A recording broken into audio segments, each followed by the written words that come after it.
प्रस्तुत कहानी आप सुन रहे हैं प्रेमचंद द्वारा लिखित नशा।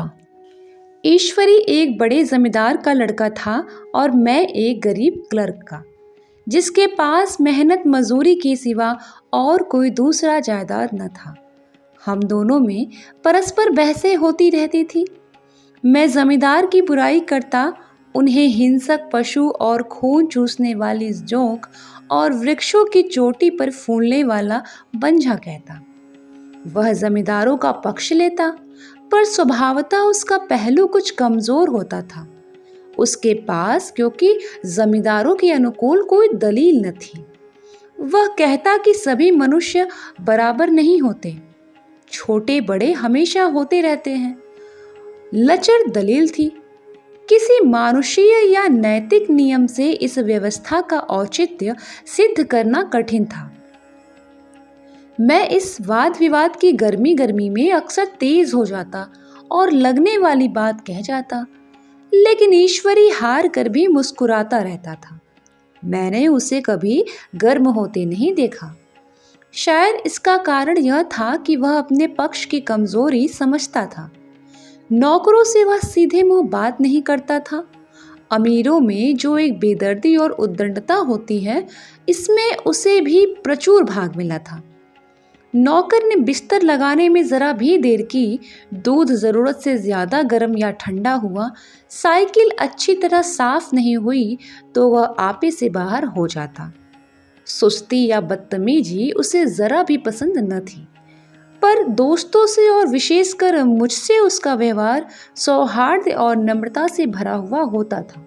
शायद उसकी जगह मैं होता तो मुझ में भी वही कठोरताएं पैदा हो जाती जो उसमें थी, क्योंकि मेरा लोक प्रेम सिद्धांतों पर नहीं, निजी दशाओं पर टिका हुआ था। लेकिन वह मेरी जगह होकर भी शायद अमीर ही रहता, क्योंकि वह प्रकृति से ही विलासी और ऐश्वर्य प्रिय था। अब की दशहरे की छुट्टियों में मैंने निश्चय किया कि घर न जाऊंगा। मेरे पास किराए के लिए रुपए न थे और न घर वालों को तकलीफ देना चाहता था। मैं जानता हूं वे मुझे जो कुछ देते हैं वह उनकी हैसियत से बहुत ज्यादा है। उसके साथ ही परीक्षा का ख्याल था। अभी बहुत कुछ पढ़ना है। बोर्डिंग हाउस में भूत की तरह अकेले पड़े रहने को भी जी न चाहता था। इसीलिए जब ईश्वरी ने मुझे अपने घर का न्योता दिया तो मैं बिना आग्रह के राजी हो गया। ईश्वरी के साथ परीक्षा की तैयारी खूब हो जाएगी। वह अमीर होकर भी मेहनती और ज़हीन था। उसने इसके साथ ही कहा, लेकिन भाई एक बात का ख्याल रखना, वहां अगर जमींदारों की निंदा की तो मुआवला बिगड़ जाएगा और मेरे घर वालों को बुरा लगेगा। वह लोग तो असामियों पर इसी दावे से शासन करते हैं कि ईश्वरी ने असामियों को उनकी सेवा के लिए ही पैदा किया है। असामी भी यही समझता है। अगर उसे सुझा दिया जाए कि जमींदार और असामी में कोई मौलिक भेद नहीं है तो जमींदार का कहीं पता न लगे। मैंने कहा, तो क्या तुम समझते हो कि मैं वहां जाकर कुछ और हो जाऊंगा? हाँ, मैं तो यही समझता हूं। तुम गलत समझते हो। ईश्वरी ने इसका कोई जवाब न दिया।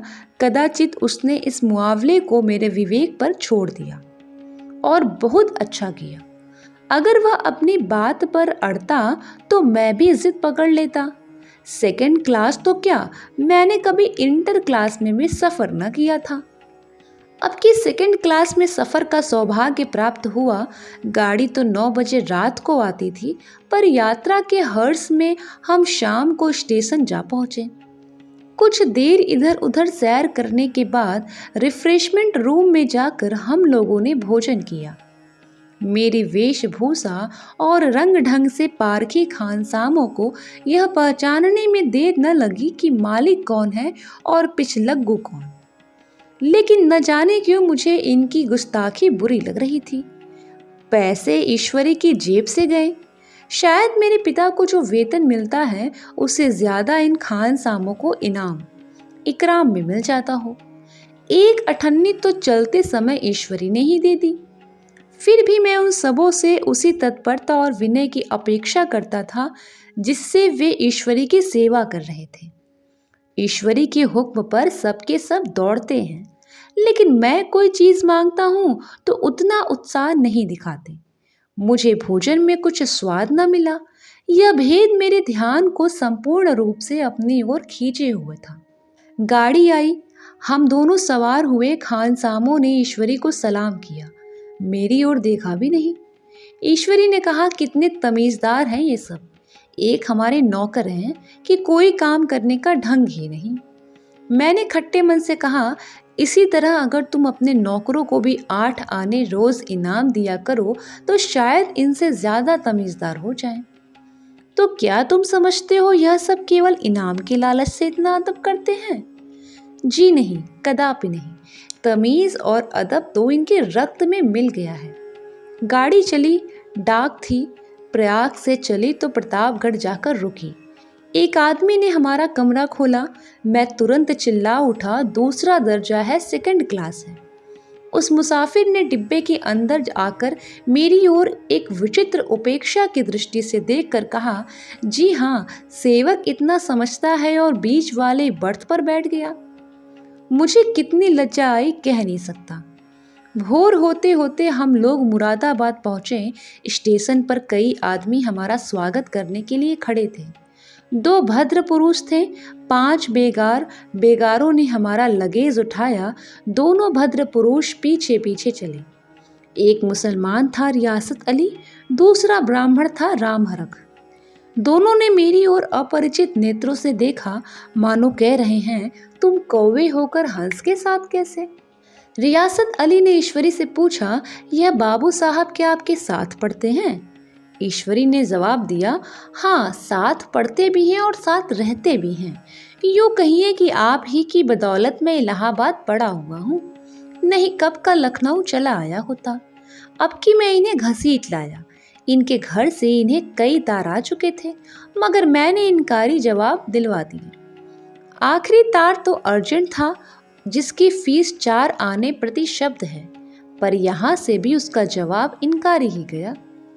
दोनों सज्जनों ने मेरी ओर चकित नेत्रों से देखा, आतंकित हो जाने की चेष्टा करते जान पड़े। रियासत अली ने अर्धशंका के स्वर में कहा, लेकिन आप बड़े सादे लिबास में रहते हैं। ईश्वरी ने शंका निवारण की, महात्मा गांधी के भक्त है साहब, खद्दर के सिवा कुछ पहनते ही नहीं, पुराने सारे कपड़े जला डाले। यूं कहो कि राजा है। 2.5 लाख सालाना की रियासत है, पर आपकी सूरत देखो तो मालूम पड़ता है अभी अनाथालय से पकड़ कर आए हैं। राम हरख बोले, अमीरों का ऐसा स्वभाव बहुत कम देखने में आता है, कोई भाप ही नहीं सकता। रियासत अली ने समर्थन किया, आपने महाराजा चांगली को देखा होता तो दांतों तले अंगुली चबाते। एक गाढ़े की मिजई और चमरौधे जूते पहने बाजारों में घूमा करते थे। सुनते हैं एक बार बेगार में पकड़े गए थे और उन्हीं ने 10 लाख से कॉलेज खोल दिया। मैं मन में कटा जा रहा था, पर न जाने क्या बात थी कि यह सफेद झूठ उस वक्त मुझे हास्यास्पद न जान पड़ा। उसके प्रत्येक वाक्य के साथ मानो मैं उस कल्पित वैभव के समीप तर आता जाता था। मैं शहसवार नहीं हूँ, हाँ, लड़कपन में कई बार लद्दू घोड़ों पर सवार हुआ हूँ। यहाँ देखा तो 2 कला रास घोड़े हमारे लिए तैयार खड़े थे। मेरी तो जान निकल गई। सवार तो हुआ, पर बोटियां कांप रही थी। मैंने चेहरे पर शिकन न पड़ने दिया, घोड़े को ईश्वरी के पीछे डाल दिया। खैरियत यह हुई कि ईश्वरी ने घोड़े को तेज न किया, वरना शायद मैं हाथ पैर तुड़वा कर लौटता। संभव है ईश्वरी ने समझ लिया हो कि यह इतने पानी में है। ईश्वरी का घर क्या था? किला था। इमाम बाड़े का सा फाटक, द्वार पर पहरेदार टहलता हुआ, नौकरों का कोई हिसाब नहीं, एक हाथी बंधा हुआ।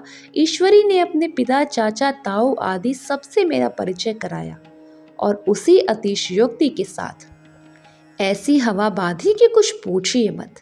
नौकर चाकर ही नहीं, घर के सभी लोग मेरा सम्मान करने लगे।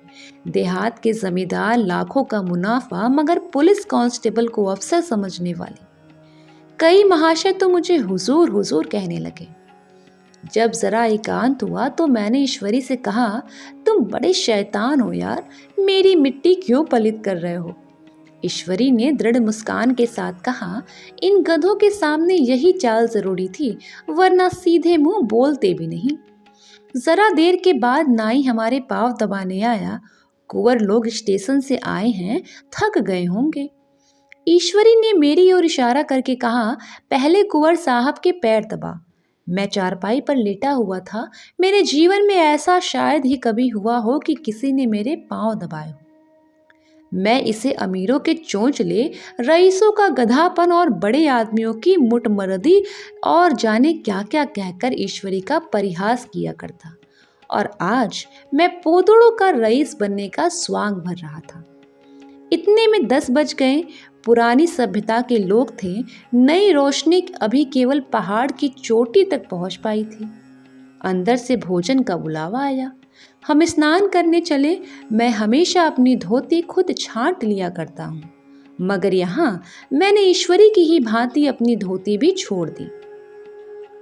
अपने हाथों अपनी धोती छांटते शर्म आ रही थी। अंदर भोजन करने चले। हॉस्टल में जूते पहले मेज पर जा डटते थे, यहाँ पाँव धोना आवश्यक था। कहार पानी लिए खड़ा था। ईश्वरी ने पाँव बढ़ा दिए, कहार ने उसके पाँव धोए। मैंने भी पाँव बढ़ा दिए, कहार ने मेरे पाँव भी धोए। मेरा वह विचार न जाने कहाँ चला गया था।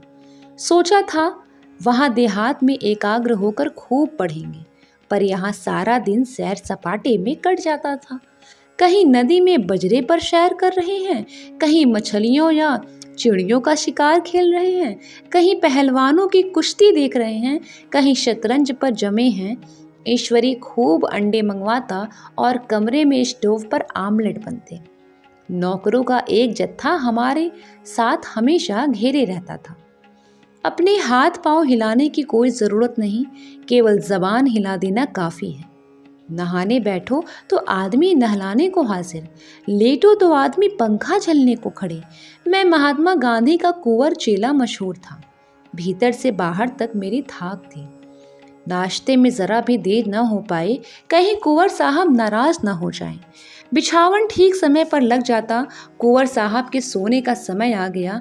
मैं ईश्वरी से भी ज़्यादा नाजुक दिमाग बन गया था, या बनने पर मजबूर किया जा रहा था। ईश्वरी अपने हाथ से बिस्तर बिछा ले, लेकिन कुंवर मेहमान अपने हाथों से कैसे अपना बिछावन बिछा सकते हैं? उनकी महानता में बट्टा लग जाएगा। एक दिन सचमुच यही बात हो गई। ईश्वरी घर में था। शायद अपनी माता से कुछ बातचीत करने में देर हो गई। यहाँ 10 बज गए। मेरी आंखें नींद से झपक रही थी, मगर बिस्तर कैसे लगाऊं? कुंवर जो ठहरा। कोई 11:30 बजे मेहरा आया। बड़ा मुँहलगा नौकर था। घर के धंधों में मेरा बिस्तर लगाने की उसे सुधि न रही। अब जो याद आई तो भागा हुआ आया। मैंने ऐसी डांट बताई कि उसने भी याद किया होगा। ईश्वरी मेरी डांट सुनकर बाहर निकल आया और बोला, तुमने बहुत अच्छा किया। यह सब हरामखोर इसी व्यवहार के योग्य हैं। इसी तरह ईश्वरी एक दिन एक जगह दावत में गया हुआ था। शाम हो गई, मगर लैंप मेज पर रखा हुआ था। दिया सलाई भी थी, लेकिन ईश्वरी खुद कभी लैंप नहीं जलाता था। फिर कुंवर साहब कैसे जलाए? मैं झुंझला रहा था। समाचार पत्र आया रखा था।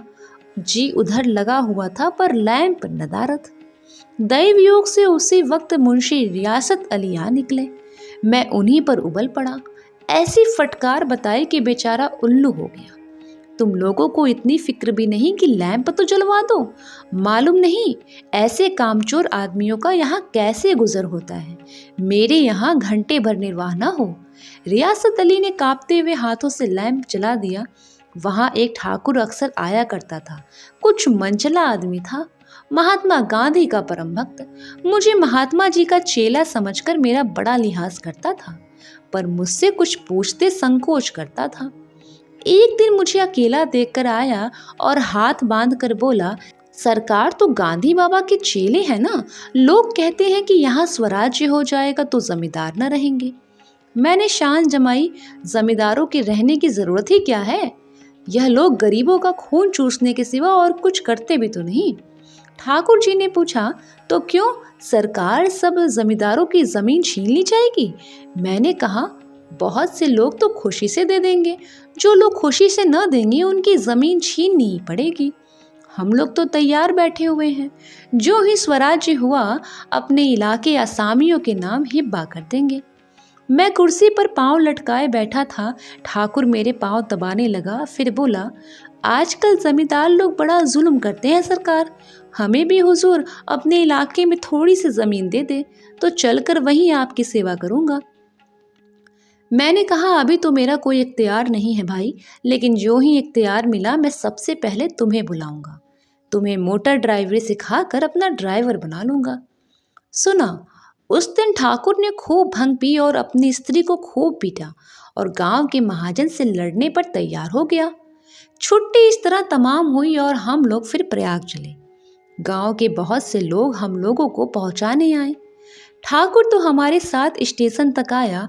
मैंने भी अपना पार्ट खूब सफाई से खेला और अपनी कुबुरुचित विनय और देवत्व की मुहर हरेक हृदय पर लगा दी। जी तो चाहता था हर एक नौकर को अच्छा इनाम दूं, लेकिन सामर्थ्य कहाँ थी। वापसी टिकट था ही, केवल गाड़ी में बैठना था। पर गाड़ी आई तो ठसाठस भरी हुई। दुर्गा पूजा की छुट्टियां भोगकर सभी लौट रहे थे। सेकंड क्लास में तिल रखने की जगह न थी। इंटर क्लास की हालत उससे भी बदतर। यह आखिरी गाड़ी थी, किसी तरह रुक न सकते थे। बड़ी मुश्किल से तीसरे दर्जे में जगह मिली। हमारे ऐश्वर्य ने वहां अपना रंग जमा दिया, मगर मुझे उसमें बैठना बुरा लग रहा था। आए थे आराम से लेटे लेटे, जा रहे थे सिकुड़े हुए। पहलू बदलने की भी जगह न थी। कई आदमी पढ़े लिखे भी थे। वे आपस में अंग्रेजी राज्य की तारीफ करते जा रहे थे। एक महाशय बोले, ऐसा न्याय तो किसी राज्य में नहीं देखा। छोटे बड़े सब बराबर। राजा भी किसी पर अन्याय करे तो अदालत उसकी गर्दन दबा देती है। दूसरे सज्जन भी समर्थन किया। अरे साहब, आप खुद बादशाह पर दावा करते हैं, अदालत में बादशाह पर डिग्री हो जाती है। एक आदमी जिसकी पीठ पर बड़ा गट्ठर बंधा था, कलकत्ता जा रहा था। कहीं गठरी रखने की जगह न मिलती थी। पीठ पर बांधे हुए था। इससे बेचैन होकर बार बार द्वार पर खड़ा हो जाता। मैं द्वार के पास ही बैठा हुआ था।